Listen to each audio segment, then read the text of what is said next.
ഇപ്പൊ ഇരിക്കുന്ന VN വാസവനെ നിങ്ങൾ എങ്ങനെ ന്യായീകരിക്കും? ഇയാളുടെ സമയത്താണ് ഇതിപ്പോ രണ്ടാമത്തേത് കൊണ്ടുപോയത്. 2019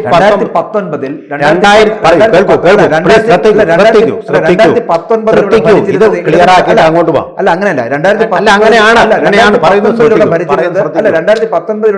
ഇത് ക്ലിയർ ആക്കിയിട്ട്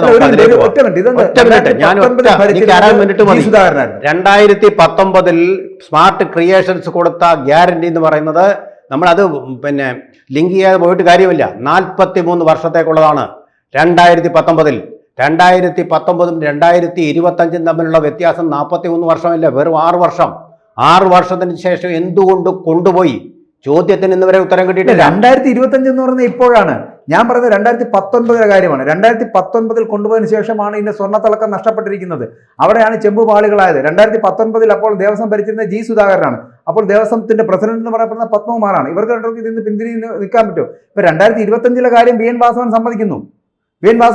അപ്പോൾ ഇതിനകത്ത് രാഷ്ട്രീയത്തിനകത്ത്, അതായത് അവർ തമ്മിലുള്ള ഒരേ പാർട്ടിയിലുള്ളവർ തമ്മിലുള്ള ഒരു പ്രശ്നം അതിനകത്ത് നിലനിൽക്കുന്നത് G. സുധാകരനെ ടാർഗറ്റ് ചെയ്യുന്നുണ്ട് എന്നുള്ളതാണ്.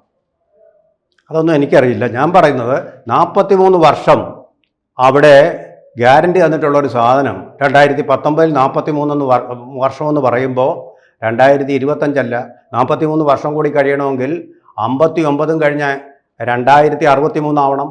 അതുവരെ ഗ്യാരണ്ടി ആയിട്ടുള്ള ഒരു സാധനം എന്തിനാ വീണ്ടും 2025 കൊണ്ടുപോയത്? 2019 അങ്ങനെ ഗ്യാരണ്ടി പറഞ്ഞ സാധനം എന്തുകൊണ്ടാണ് 2025 ആകുമ്പോൾ ചെമ്പായി പോകുന്നത്? എന്തുകൊണ്ടാണ്? അതാണ് എന്റെ ചോദ്യം.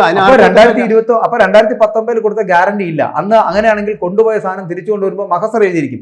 ആ മഹസറിനകത്ത് അത് പറയണമല്ലോ, ഇതെല്ലാം ഇത്രയും സ്വർണ്ണങ്ങളുള്ളതാണ്. ആ സ്വർണത്തിന്റെ കാര്യം പറഞ്ഞിട്ടില്ല. താങ്കൾ ഈ പറയുന്ന പോലുള്ള 43 വർഷത്തെ കാലാവധി പറഞ്ഞിട്ടുണ്ടെങ്കിൽ 2025 ആകുമ്പോഴത്തേനും ഇങ്ങനെ വെളുക്കേണ്ട ആവശ്യമില്ലല്ലോ. കൂടുതൽ വാർത്തകളും വിശേഷങ്ങളും നിങ്ങളിലേക്ക് എത്താൻ ABC മലയാളം സബ്സ്ക്രൈബ് ചെയ്യുക, ബെൽ ബട്ടണും അമർത്തുക.